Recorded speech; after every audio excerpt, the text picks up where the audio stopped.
PCBs stand for polychlorinated biphenyls.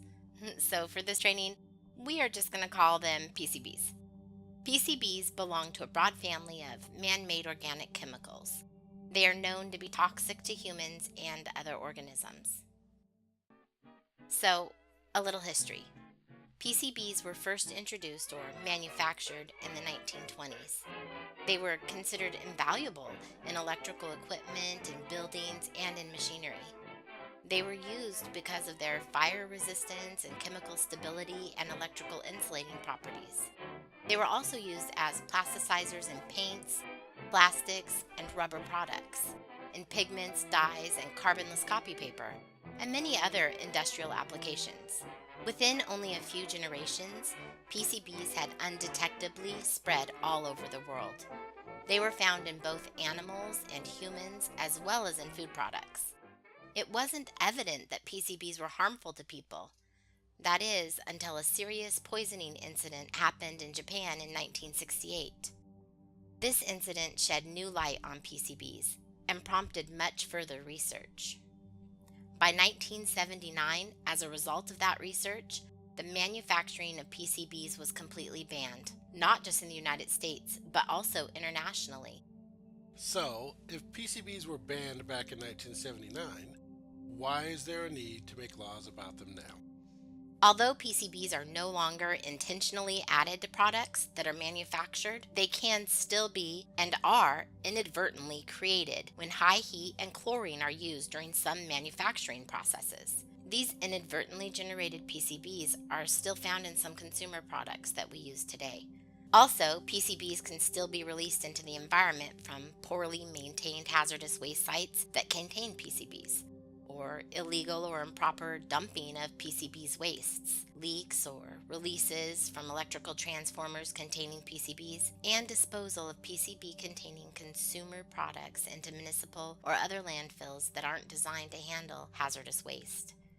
They may also be released into the environment by the burning of some waste in municipal and industrial incinerators.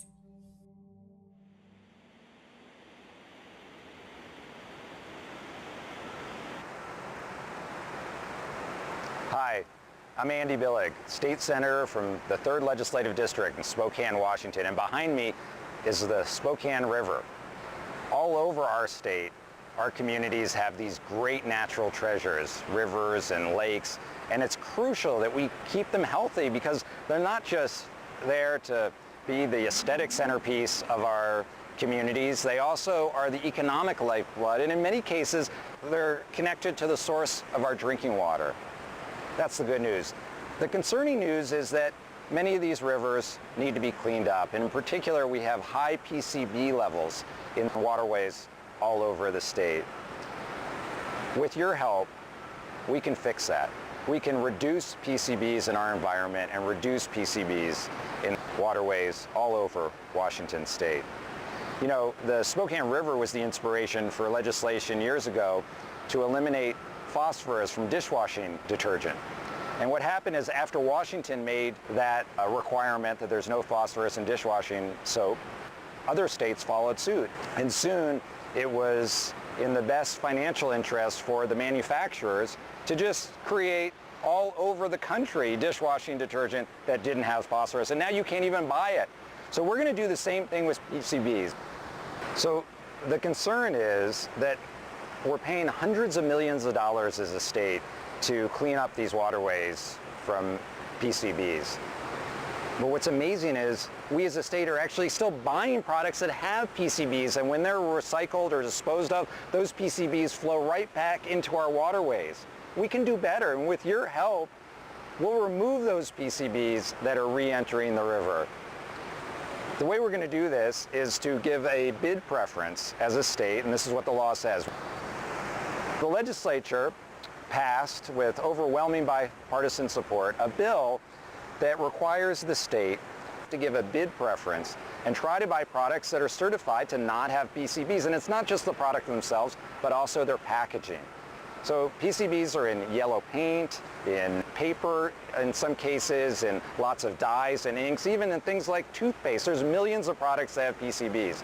And we want to give that incentive to the manufacturers to remove the PCBs and to certify that they don't have PCBs. And if we do that, we'll take a leadership position. Other states will probably follow suit. In fact, I know there's interest from other states. And then soon after a few states do it, the manufacturers now have this great financial interest throughout the country to produce products without PCBs. And it's going to start right here in Washington State. I appreciate your support in helping with this effort because nothing is more important than our drinking water. Nothing is more important than our natural treasures because once we lose them, there is no getting them back. If we do this right, we're going to save money. We're going to make our waterways cleaner. We're going to make them safer. We're going to make our communities healthier. And we're going to help Washington to be successful and to be a leader for our whole country.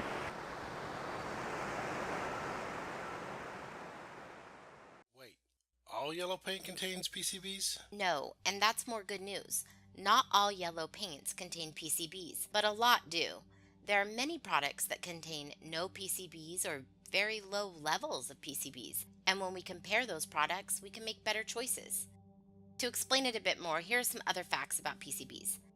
They may remain for long periods of time, cycling between the air and the water and the soil and the biota, which is the animal and plant life.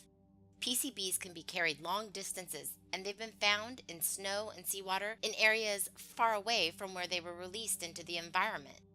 Consequently, PCBs are found all over the world.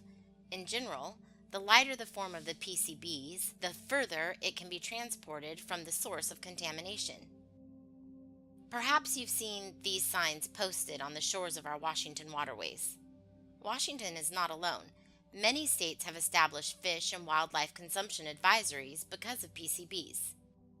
It's important to note that the levels of PCBs found in products tested are unlikely to pose an immediate threat to human life. The concern is that the small amounts of PCBs released into the environment from thousands or millions of these products can build up through the food chain, eventually posing risks for people exposed by eating fish or causing health effects for other top-level consumers, such as orcas. This is called biomagnification, and here's an illustration of how it happens. PCBs are released from multiple sources into the environment. PCBs also accumulate in the leaves and above ground parts of plants and food crops. Eventually, they end up in our waterways.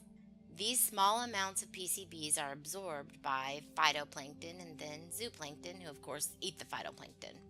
And this is where it's easier for us to see the biomagnification process.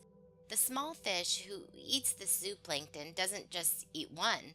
This small fish must eat millions of the zooplankton in order to survive, and now the small fish contains multiplied amounts of PCBs in comparison to the PCBs in one zooplankton. In turn, the larger fish also must eat thousands of smaller fish to survive, thereby causing it to contain amounts of PCBs that are multiplied by the thousands in comparison to the amount of PCBs in the smaller fish. When top-level consumers eat these fish, those PCBs are biomagnified, and they are now at much higher levels.